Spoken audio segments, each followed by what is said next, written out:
Patuloy na kumukonte ang bilang ng mga batang ipinapanganak sa bansa kaysa sa kailangan para sa populasyon, ayon sa bagong survey ng Philippine Statistics Authority o PSA.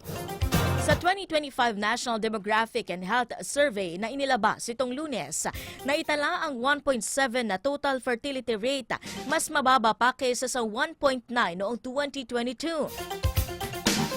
Rehiyon ng Calabarzon ang may pinakamalaking ibinabad sa fertility rates na naging 1.3 mula 1.8, pinakamababa sa lahat ng region. Sinundan ito ng parehas sa 1.4 sa National Capital Region at Negros Island, habang pinakamataas naman ang Bangsamoro Autonomous Region in Muslim Mindanao o BARM sa 2.4. Ang pagbaba umano ng birth rate ay bunsod ng pansariling kagustuhan ng mga kababaihan dahil sa mga babaeng may asawa.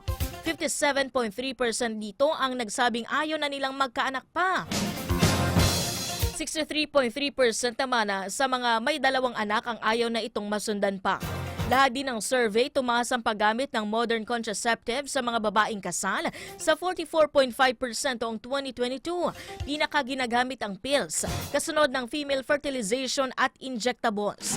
Samantala, isa naman sa 10 married women ang hindi natupad ang pangangailangan sa family planning.